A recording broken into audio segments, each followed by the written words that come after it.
Coucou, j'espère que vous allez bien et que vous avez bien commencé la semaine. Peut-être aussi que vous avez été voir le feu d'artifice du 14 juillet comme moi hier.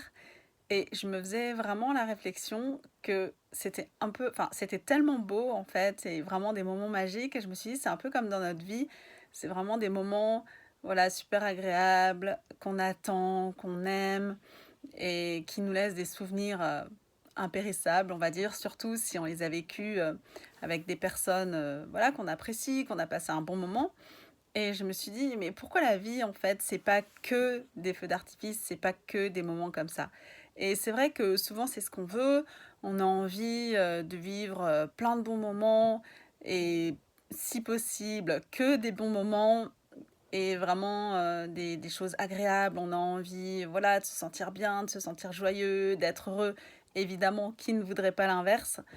Et puis, je me suis dit aussi que finalement, on est aussi beaucoup conditionné par la société, par tout ce qu'on nous montre, par ce qu'on voit dans les médias, ce qu'on peut voir sur les réseaux sociaux, ce qu'on peut voir voilà, tout autour de nous. Et c'est toujours ça qui est valorisé. Et même à l'école, d'ailleurs, c'est vraiment ce qu'on nous encourage à vivre. Voilà, travaille bien comme ça, tu auras une super vie, tu réussiras bien, tu seras heureux, tu auras... Alors après, ça dépend des critères euh, qu'on peut donner, mais tu auras une situation financière agréable, une belle maison, et voilà, tu te sentiras bien. Et finalement, ce conditionnement-là fausse un peu les choses parce qu'on oublie aussi que la vie, c'est vraiment tout est contraction, expansion, comme la nature, où il y a besoin d'une phase de repos, une phase d'hiver pour que tout se régénère, une phase aussi de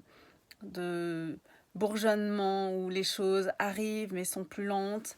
Et puis, même parfois, c'est difficile. On voit, c'est vrai qu'on prend souvent l'exemple de la chenille qui devient papillon, mais même quand on pense à nos vies, notre arrivée sur Terre, ben, c'est vrai que c'est aussi une période de contraction pour la maman. C'est difficile, ça peut être douloureux, c'est compliqué, c'est pas une période de tourpeau. Mais après, quelle joie, quel plaisir. Mais ça va pas rester que de la joie et du plaisir tout au long de la vie. Il va y avoir ensuite des moments qui sont de nouveau un peu plus lourds, un peu plus difficiles, un peu plus challengeants, pour après de nouveau regoûter voilà, ces moments agréables, un peu comme quand on attend les vacances. Et ça y est, enfin, c'est les vacances. Mais on sait très bien que les vacances, c'est tellement bien parce que ça va pas durer toute la vie.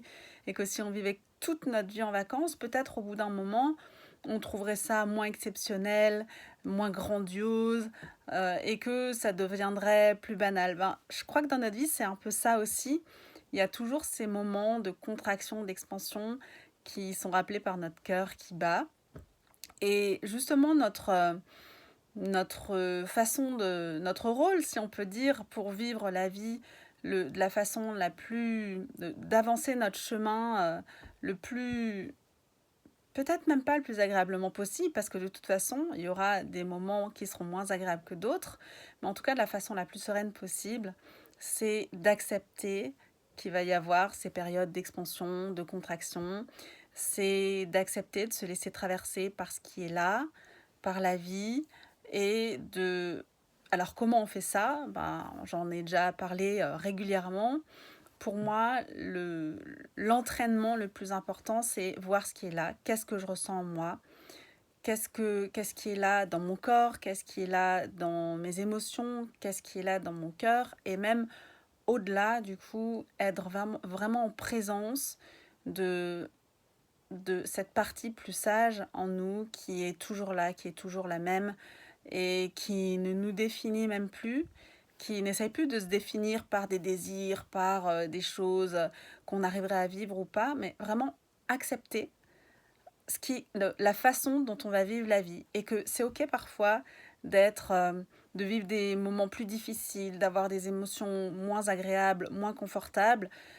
On sait que ça fait partie de la vie, on a le droit de vivre ça. Bien sûr que quand on vit certaines situations, on n'a pas envie de les vivre. Et c'est ok, on a aussi le droit de vivre ça en tant que qu'être humain. On a le droit de se dire, ben non, là, ça me plaît pas, j'ai moins envie. Mais plus on va accueillir ça sans être dans la résistance de bah non, je veux pas, et se dire voilà, c'est là, donc qu'est-ce que j'en fais, comment je le traverse, et avoir vraiment un œil curieux, bienveillant et d'amour envers ces parties-là de nous. Bah, c'est comme ça qu'on va s'entraîner à être de plus en plus serein sur notre chemin, et puis à réussir à porter notre attention sur tout ce qui est déjà là, sur tout ce qui est déjà beau et sur ces feux d'artifice en préparation. Et puis, du coup, apprécier aussi la préparation, la mise en place, le décompte, voilà, jusqu'au nouveau feu d'artifice. Voilà ma réflexion pour la semaine. Dites-moi comment ça vous parle en commentaire. Et puis, on se revoit très bientôt. Je vous souhaite une super bonne semaine. À très bientôt. Gros bisous. Bye bye tout le monde.